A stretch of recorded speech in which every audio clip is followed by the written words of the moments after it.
Salah satu gosip yang sempat tersiar dalam beberapa pekan terakhir adalah tentang masa depan Honda di balap F1. Seperti yang kita tahu, Honda sudah menyatakan niatnya untuk stay di F1 sebagai pabrikan mesin pada 2026 mendatang. Tetapi mereka belum memberi komitmen pasti mengenai keikutsertaannya karena masih tahap evaluasi dan belum mempunyai partner tim yang bisa diajak kerjasama. Red Bull pada 2026 akan memakai mesin mereka sendiri dengan menggandeng Ford dan otomatis hubungan mereka dengan Honda akan resmi berakhir pada 2025 dan pabrikan Jepang ini harus mencari partner baru jika ingin stay di F1. Rumor yang berkembang akhir-akhir ini mengatakan jika Honda akan menjalin kerjasama dengan Aston Martin untuk F1 2026. Hal itu sudah pernah kami mention sebagai salah satu opsi bagi Honda, dan sepertinya proyek ambisius ini akan segera terrealisasikan. Sebelumnya, sedikit kilas balik, perjalanan Honda dalam beberapa tahun terakhir memang sedikit rumit.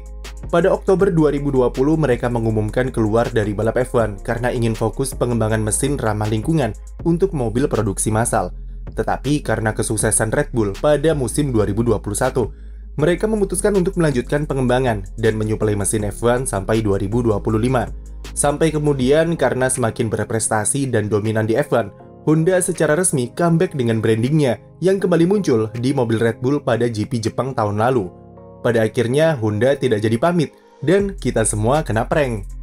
CEO Honda saat itu, Takahiro Hachigo, dinilai membuat keputusan yang terburu-buru karena sebenarnya divisi balap Honda tidak setuju dengan itu dan program mereka masih belum jelas seperti apa ke depannya.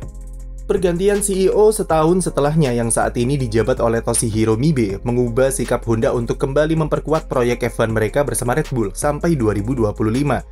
Tetapi keputusan untuk stay bersama Red Bull tersebut sudah terlambat. Karena ketidakjelasan dan pelin-pelannya Honda, Red Bull sudah terlanjur membuat divisi mesin mereka sendiri, yaitu Red Bull Powertrain. Ini kemudian jadi bumerang bagi Honda, karena Red Bull memilih berkomitmen untuk membuat mesin sendiri dengan RBPT, dan parahnya lagi, mereka memilih Ford sebagai partner utama untuk 2026.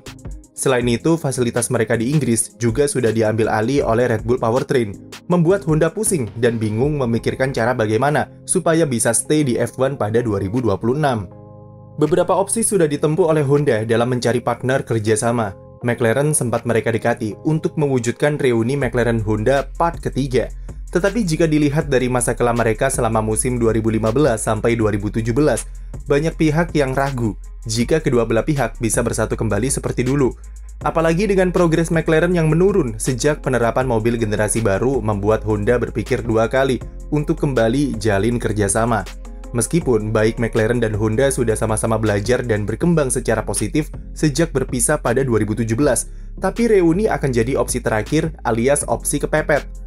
Apalagi McLaren juga sedang mengeksplorasi pabrikan lain seperti Zak Brown yang sudah bernegosiasi bersama Christian Horner mengenai mesin RBPT. Honda harus membuat keputusan dengan cepat dan mereka tidak bisa menunggu terlalu lama untuk mengevaluasi performa serta potensi McLaren ke depannya seperti apa. Hal itulah yang juga menjadi penghalang bagi Williams yang dikabarkan tertarik untuk hijrah dari Mercedes ke pabrikan mesin lain.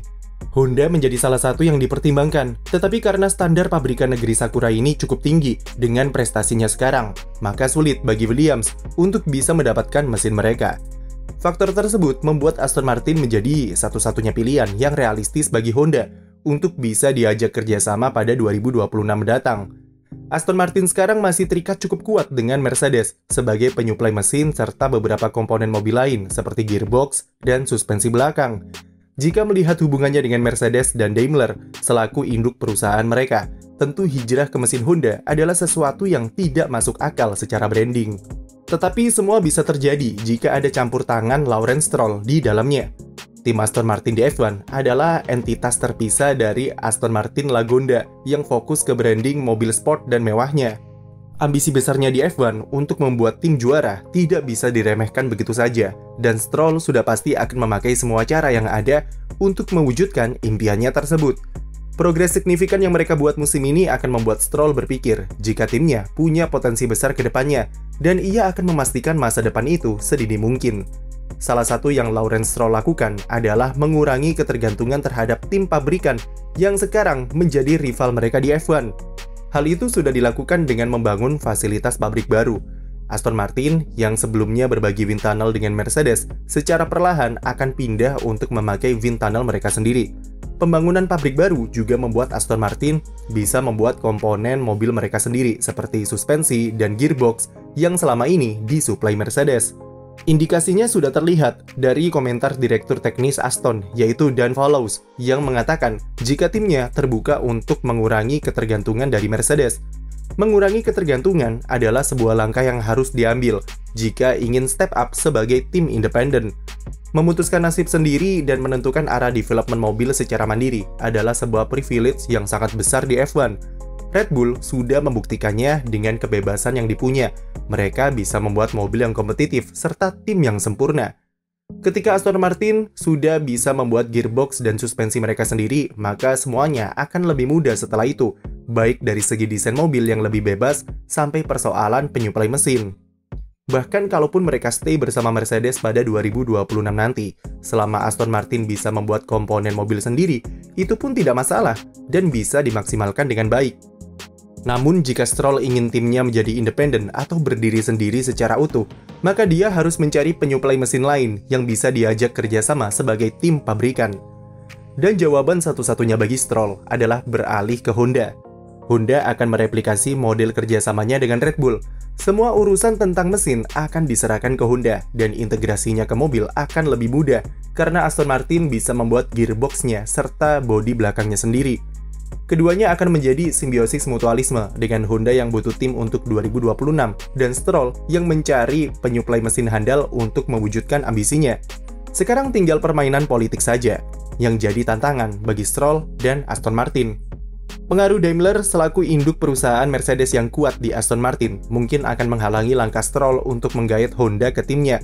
Salah satu kemungkinan yang bisa terjadi adalah Lawrence Stroll akan melepas kepemilikannya di Aston Martin dan mengubah identitas timnya sekali lagi jika kesepakatan dengan Honda sudah tercapai pada 2026. Bisa jadi tim Aston Martin akan berubah menjadi tim pabrikan Honda yang dijalankan secara 100% dengan dukungan dari Lawrence Stroll, atau bisa nama lain seperti Stroll Racing Team. Tetapi apapun halangan yang akan dihadapi dari Daimler dan Mercedes, negosiasi Stroll dengan Honda seharusnya bisa berjalan dengan mulus. Ada sosok Martin Whitmarsh yang berperan sebagai tangan kanan Stroll, dan dia adalah mantan eksekutif McLaren yang mewujudkan reuni McLaren-Honda pada musim 2015. Whitmarsh paham tentang pentingnya status tim pabrikan dalam kesuksesan McLaren sebelum era hybrid datang. Apalagi hubungannya dengan Honda cukup bagus, mengingat Whitmarsh keluar dari McLaren lebih awal sebelum mereka mengalami masa kelam pada 2015 sampai 2017.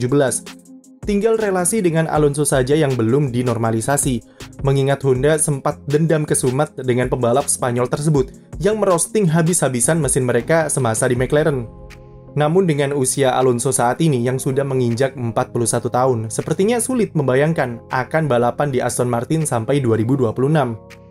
Jadi, apakah kerjasama Stroll dan Honda akan jadi duet yang ideal dan mewujudkan ambisinya di F1? Tulis pendapat kamu di komentar, dan jangan lupa beri like dan subscribe untuk konten F1 lainnya.